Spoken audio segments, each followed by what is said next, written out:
Hi friends, मैं ताहिर मंसूरी आपका अपने यूट्यूब चैनल ज्ञान क्लासेस में एक बार फिर से स्वागत करता हूं।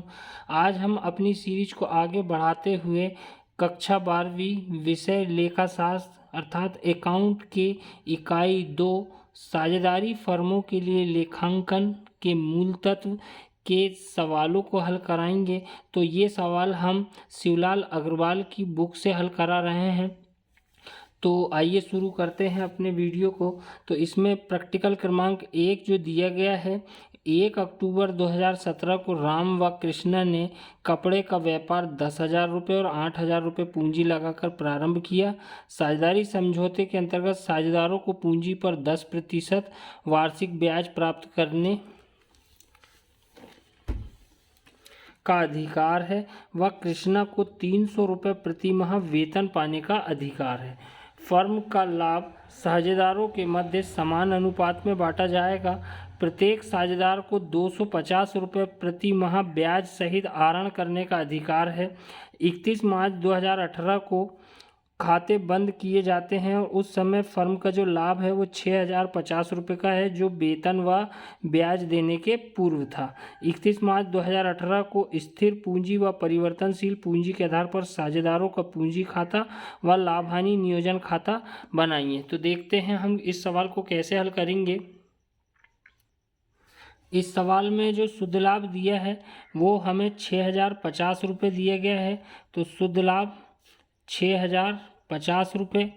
यहाँ पर सबसे पहले हम बताना चाहेंगे कि लाभ हानि खाता 31 मार्च 2018 को समाप्त होने वाले वर्ष के लिए ये इसके कॉलम हैं विवरण राशि। ये प्रारूप के अंतर्गत ही सवालों को हल किया जाएगा और इस प्रारूप में क्रेडिट पक्ष, यह हमारा क्रेडिट पक्ष होता है, यह हमारा डेबिट पक्ष होता है। तो क्रेडिट पक्ष में शुद्ध लाभ और इसके अलावा आहरण पर ब्याज और यदि हानि होती है तो हानि को लिखा जाएगा। इधर केवल 3 एंट्री की प्रविष्टि की जाती है और इस पक्ष में पूंजी पर ब्याज, वेतन, कमीशन जो भी एंट्रियां रहेंगी वो या इस पक्ष पर आएंगी। तो देखते हैं, सबसे पहले आती है पूंजी पर ब्याज।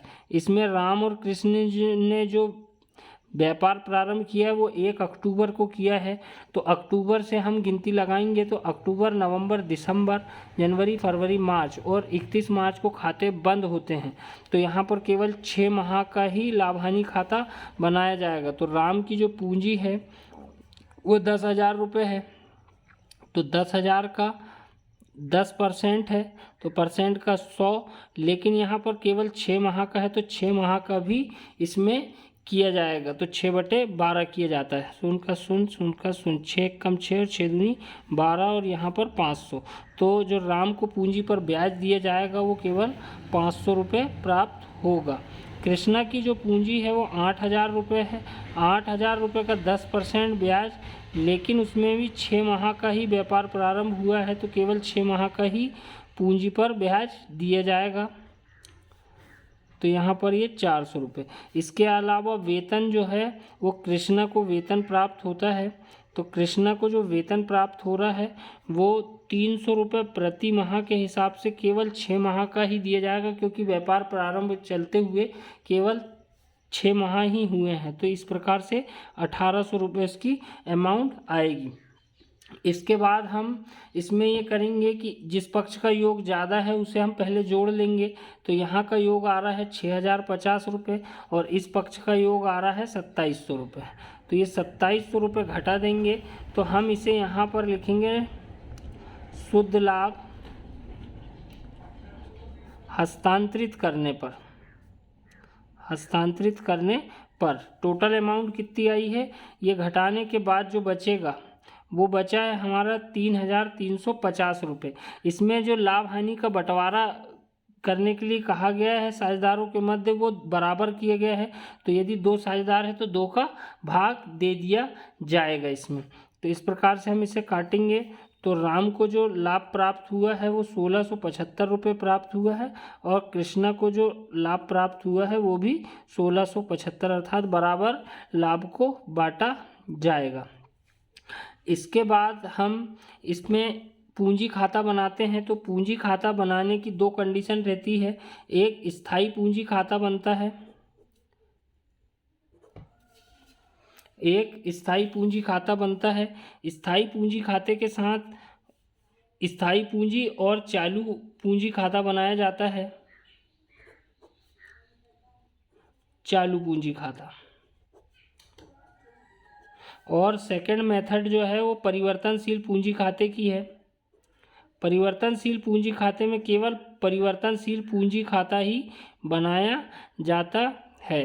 तो स्थायी पूंजी खाते में हम कैसे, पहले हम इन दो परीक्षा में कोई भी एक पद्धति से सवाल पूछा जाएगा, या तो स्थायी पूंजी खाता बोलेगा या परिवर्तनशील पूंजी खाता बोला जाएगा। स्थायी पूंजी खाता की दशा में दो खाते खोले जाएंगे, एक स्थायी पूंजी खाता और दूसरा चालू खाता। यदि उसने कुछ नहीं बोला है तो आप अपनी मर्जी से किसी भी प्रकार से पूंजी खाता तैयार कर सकते हैं। लेकिन यदि कंडीशन दी गई है कि स्थायी पूंजी खाता बनाई है तो स्थायी पूंजी खाते के साथ स्थायी पूंजी खाता और चालू खाता, और यदि बोला है परिवर्तनशील पूंजी खाता तो परिवर्तनशील पूंजी खाता बनाया जाएगा।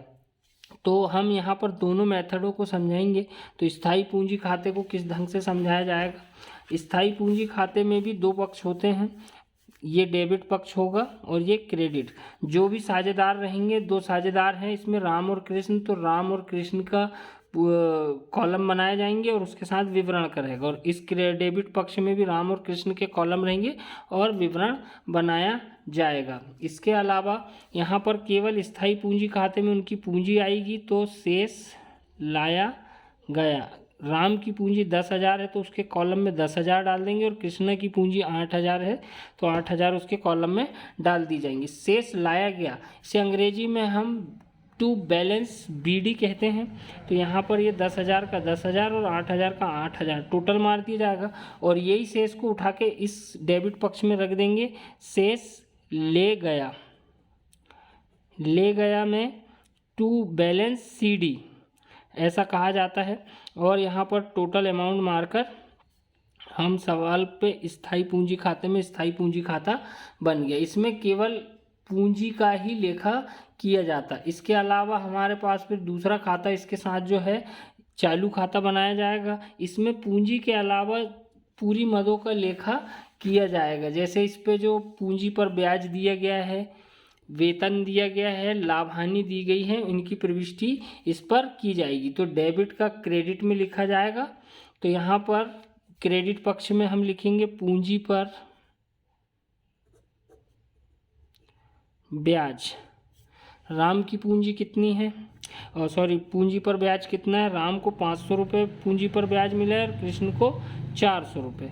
इसके बाद हमने वेतन दिया है, कृष्णा को दिया है तो राम में डैश मार देंगे, और कृष्णा को 1,800 रुपये का वेतन दिया गया है। इसके अलावा लाभ हानि बांटा गया है जो साझेदारों में हस्तांतरित किया जाता है, तो 1,675 रुपये यहाँ और 1,675 रुपये यहाँ, इसकी टोटल अमाउंट की प्रविष्टि हुई। इसमें एक प्रविष्टि और रह गई है कि प्रत्येक साझेदार ने 250 रुपये प्रति माह के हिसाब से आहरण सहित ब्याज निकाला है। तो यहाँ पर ब्याज सहित आहरण जो बोला गया है तो यहाँ पर हम उसे आहरण मानेंगे। यदि आहरण पर ब्याज बोलता तो उसकी प्रविष्टि लाभ हानि खाते में भी की जाती, लेकिन यहाँ आहरण और ब्याज एक साथ दिया है तो उसकी प्रविष्टि लाभ हानि खाते में नहीं की जाएगी। तो यहाँ पर 250 रुपये प्रत्येक साझेदार ने प्रति माह के हिसाब से लिया है।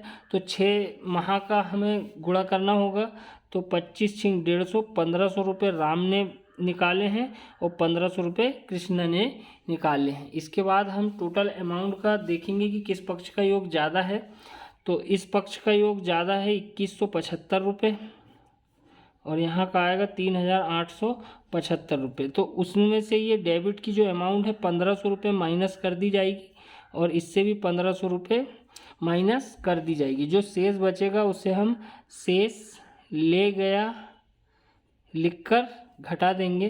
तो 2100 में से 2175 में से 1,500 रुपये जाएगा तो 675 रुपये, और 3,875 में से 1,500 रुपये जाएगा तो 2375 रुपये यहाँ आएगा और टोटल अमाउंट 2175 और 3875 रुपये की प्रविष्टि इसके अंतर्गत की जाएगी। इसके बाद हम परिवर्तनशील पूंजी खाता बनाएंगे।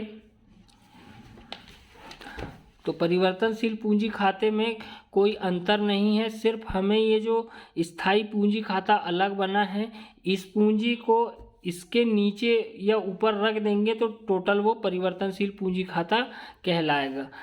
तो यहाँ पर हम शेष लाया गया,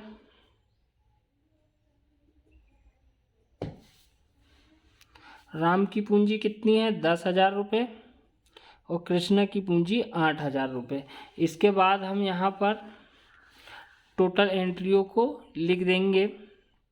तो यहाँ पर पूंजी पर ब्याज, इसमें सिर्फ परिवर्तनशील पूंजी खाते में अंतर ये रहता है कि जो अलग स्थायी पूंजी लिखी गई है वो इसी खाते में इकट्ठी लिख दी जाती है। इसके बाद वेतन केवल कृष्णा को मिला 1800 रुपये। इसके बाद लाभहानि खाते से लाभहानि दोनों को 1675 रुपये मिला है। उसके बाद हम इस पक्ष में आएंगे तो आहरण जो दिया गया है 1500 रुपये और 1500 रुपये।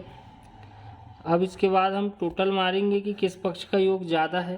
तो इस पक्ष का जो योग आ रहा है वो आ रहा है 12,175 रुपये।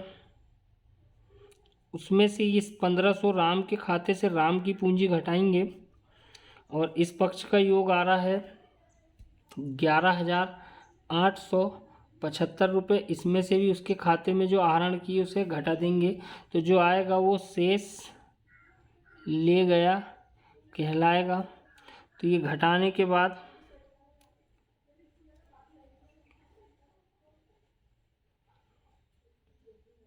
10,675 रुपये राम के खाते में शेष बचेंगे और यहाँ पर घटाएंगे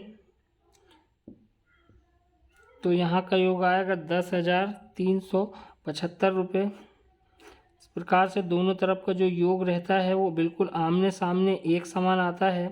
तो 11,875 और 12,175 रुपये। इस प्रकार से हमने आज अपने वीडियो में प्रैक्टिकल क्रमांक 1 को हल किया है। तो उम्मीद करते हैं आपको ये समझ में आया होगा। यदि समझ में ना आए तो हमें कमेंट कर ज़रूर बताएं और हमारे चैनल को सब्सक्राइब करें, क्योंकि हम आने वाले वीडियो में इसके लगभग पूरे सवालों को हल कराएंगे। तो धन्यवाद।